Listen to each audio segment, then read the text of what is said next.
Question third का 6 part देखिए। 5 years hence the age of Jacob will be 3 times that of his son.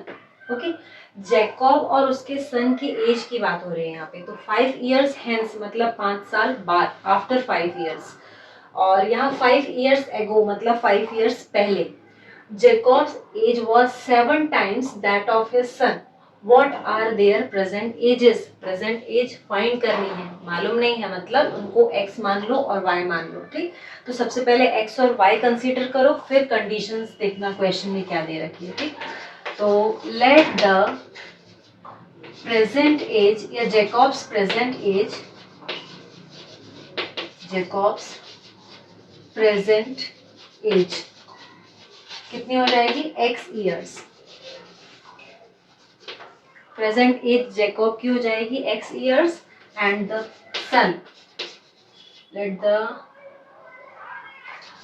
Sons present age y years। Jacob की age को हमने मान लिया x years और उसके बेटे की एज को क्या मान लिया? y years। अब 5 साल बाद की बात हो रही है। अगर आपकी एज आज 15 years है तो 5 साल बाद एज कितनी होगी? 15 + 5। तो जैकब की एज अगर आज x years है तो 5 साल बाद कितनी एज हो जाएगी? x + 5। तो after 5 years, after 5 years Jacob's age, Jacob की एज कितनी हो जाएगी? x + 5 और उसके बेटे की एज कितनी हो जाएगी? Son's age y + 5।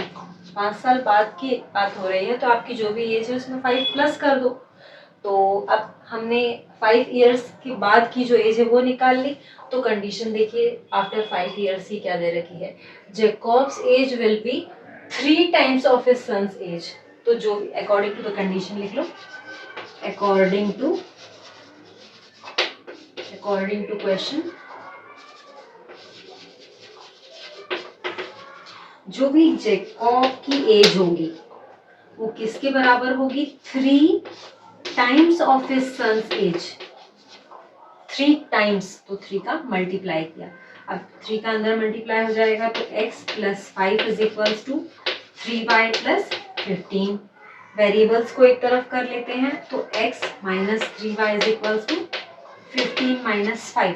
ये हो जाएगा x - 3y = 10। ये हो जाएगी इक्वेशन नंबर 1। ठीक, अब बात हो रही है 5 साल पहले की, बिफोर 5 years या 5 years ago। 5 years ago Jacob की एज कितनी हो जाएगी? Jacobs as x - 5। 5 साल पहले की बात हो रही है तो माइनस कर देंगे। सन्स एज लिख लो, सन्स एज = y - 5। ठीक, दोनों की एज हमने 5 साल पहले क्या थी वो भी निकाल ली। तो अब अकॉर्डिंग टू क्वेश्चन,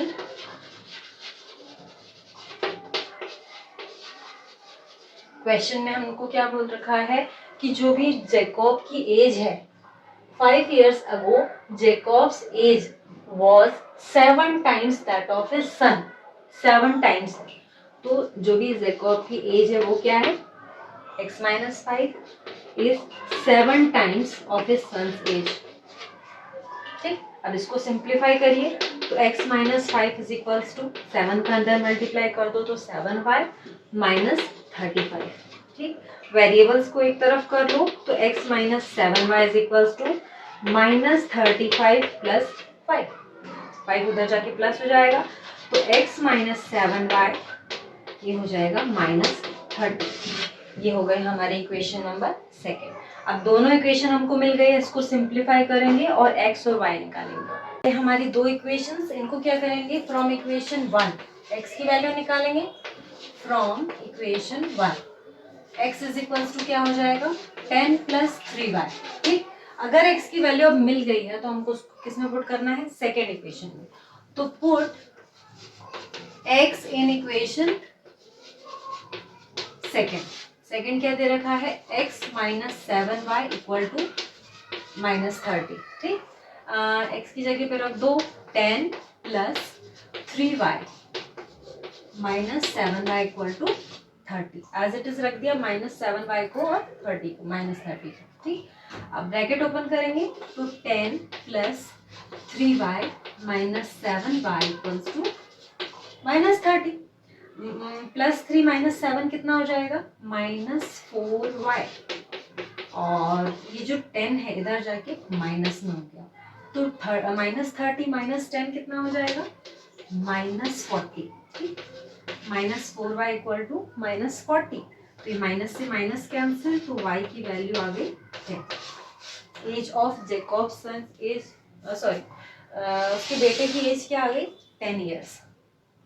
अब हमको यहाँ पर क्या करना है, जो भी y की वैल्यू है put y in equation third equation क्या दे रखी है, सॉरी हमने निकाल रखी है थर्ड इक्वेशन, ये देखिए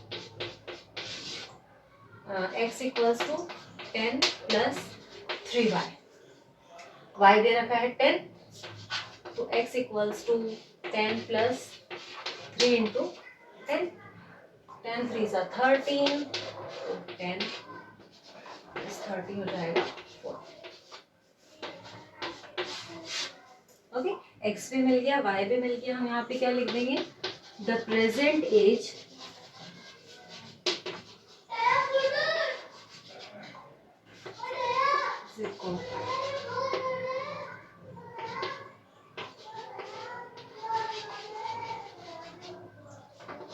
present age